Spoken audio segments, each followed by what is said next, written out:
Camping has been a thing in Dead by Daylight since day one. Even during the closed beta, there were already killers who preferred to stay near hooked survivors instead of actively going for chases. And let me tell you what, it really paid off, because camping in the old DBD was a lot easier. To begin with, survivors used to die on the hook much faster. The duration of one hook stage back then was 45 seconds, which is 15 seconds less than in the current version, and provided that there are 2 hook stages, camping a fresh survivor to death would take you only 90 seconds. I guess you can say that it was a necessary evil, because back then gens were also super fast, but unfortunately on the receiving end it didn't really make camping any more entertaining. Another thing that made camping in the early versions of DBD viable was the fact that survivors didn't have the base kit endurance after getting unhooked, so as soon as you were rescued from the hook, the killer could immediately down you again without having to wait out the obligatory 10 seconds. Moreover, back in the day, survivors didn't have immunity to damage while being unhooked, so killers could M1 them right in the middle of the unhooking animation, and by the time it finished playing, the survivor was already dead, before they could even move. And some of you right now are probably like, geez man, stop making such a fuss about it. What are you trying to say, the devs actually didn't give survivors perks to counter all this bullshit?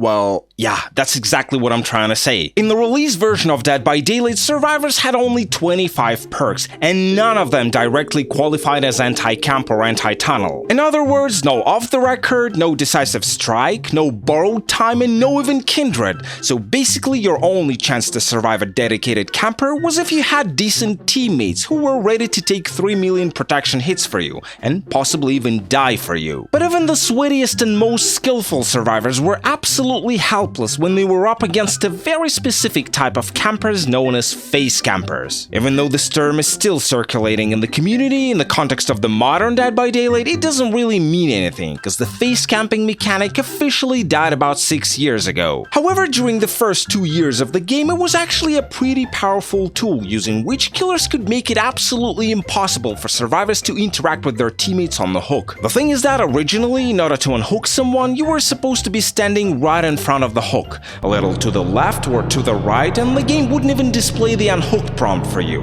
And knowing this, the killer could preemptively stand up close to the survivor on the hook and block the only angle which allowed you to rescue them. Face camping was extremely annoying to deal with, and that's why it was often used to demonstratively punish survivors who had been BMing or abusing bugs and exploits throughout the match. But hey, at least this way the killer couldn't ruin the game for more than one survivor at a time, which sadly can't be said about the next trick killers like to do. If they managed to hook several survivors in the basement, they could stand in the middle of the staircase right at the exit from the basement, and because in the early versions of Dead by Daylight the staircase was much more narrow, it used to completely block the access to the basement for the rest of the survivors. And as you can understand, it resulted in guaranteed kills, which was absolutely devastating for survivors, especially if it happened in the early game. The other way around worked too, so if for example the killer was not quick enough to prevent the survivors from getting in the basement, there was always an option to body block them from the other side. Of course, you wouldn't be able to kill them this way, because that would imply hitting them, and you couldn't really do that because it would instantly remove your collision and survivors would be able to run through you. But killing wasn't really the point here. Instead, you were supposed to stand still and keep the survivors hostage until they got bored and started disconnecting.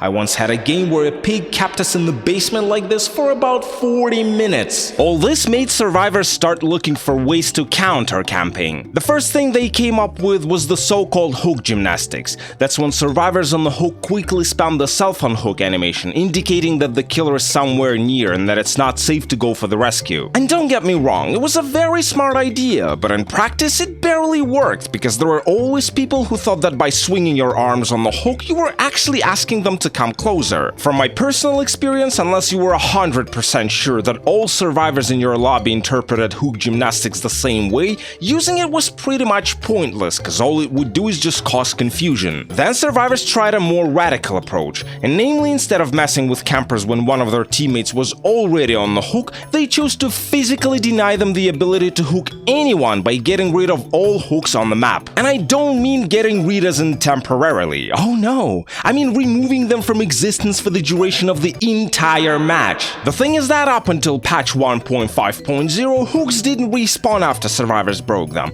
so if all 4 of them brought toolboxes plus saboteur, they could quickly rush all hooks in the beginning of the match and then proceed to play the game normally, knowing that the killer can't sacrifice them anymore. Now, of course, this led to another problem, where the killer had to slug every survivor, which was not much better than being camped, but let's leave this topic for another video, okay? But I gotta give credits to the devs. They realized the problem of camping pretty early, and the first thing they did to solve it was of course introduce some anti-camping perks. During the first year of the game, survivors received Kindred, Decisive Strike, and Borrowed Time, which made it way more difficult for killers to control survivors on the hook, especially considering how strong the old Decisive Strike was. In the patch 1.5.3, the devs further de-incentivized camping by increasing the duration of the summoning and struggle phase on the hook each to 60 seconds. Basically, it made it so that if the killer wanted to camp 3 survivors to death, they would have to spend an extra 90 seconds doing this, and that was way more than they could afford. After this, everybody expected behavior to finally address the issue of face camping, but somehow, even though the solution for it was kind of on the surface, it took them almost 2 years to implement it. In the patch 1.8.0, they added the so-called swivel hook mechanic, which made hooks rotate in place and allowed survivors to unhook their teammates from any angle instead of only straight up front. This way, the killer could no longer body block the unhook prompt by standing in front of the hooked survivor. The final update that killed face camping came out 7 months after this. Patch 2.2.0 added iframes to survivors that are being unhooked, and as a matter of fact, they wouldn't take any damage until they gain full control over their character. But as always with behavior, if they make 2 steps forward, there's absolutely gonna be 1 step back. While they were actively patching their game trying to reduce the number of campers in it, they were simultaneously releasing new killers perfectly designed for camping and tunneling. It started pretty mildly when they gave us the Hag, who would rather die than put less than 3,000 traps around the hooked survivor. But then when Baba joined the roster, things took a turn for the worse. The thing is that his main strength is being able to insta-down several survivors at a time with his chainsaw, and as you can understand, it's pretty hard to do if you want to play fair, cause survivors don't always stay close to each other. So naturally, Baba main started cutting corners, and instead of waiting for a lucky chance to show their full potential, they forced it by ambushing survivors who came to rescue their teammates. The pinnacle of Baba gaming was when people discovered how well his power synergizes with Insidious, which completely removes the killer's terror radius when they stand still. This effectively turned him into the ultimate camping machine and made him super annoying to go against, especially if he wanted to camp the basement. A massive nerf to camping came out in the patch 6.1.0, and just FYI, that's 4 years after we received swivel hooks. This patch, also known as the first meta shakeup, gave survivors endurance and a small speed boost for a short period of time after getting unhooked. And in case that wasn't enough, you could expand your post-hook invincibility with the freshly reworked Off the Record, which now made you untouchable for 80 seconds, provided that during this time you didn't do any actions that would progress the game in any way, like for example fixing gens, breaking totems, healing your teammates, and so on. This change was pretty drastic and raised a lot of questions, but since in this patch behavior also nerfed Decisive Strike, I guess it was a fair exchange. However, surprisingly, all this didn't stop camping. In fact, according to some posters on Twitter and Reddit, it actually became even worse. Obviously, it was not the reaction behavior hoped for, and recently, in an attempt to rectify the situation, they announced that soon they're gonna be expanding Survivor's base kit with a brand new anti-camping system. They're planning to add a special meter for hooked survivors, which is gonna gradually build up if the killer is standing in close proximity to them. Once it reaches 100%, survivors will be able to unhook themselves without the help of their teammates. The speed at which the meter is gonna fill will depend on 2 factors. First, how close to the survivor the killer is actually standing. Standing within 5 meters is gonna increase the meter rapidly, allowing you to jump off the hook much faster. Standing further than 16 meters will not cause the meter to activate at all. The second factor is the number of your teammates standing within 16 meters from you.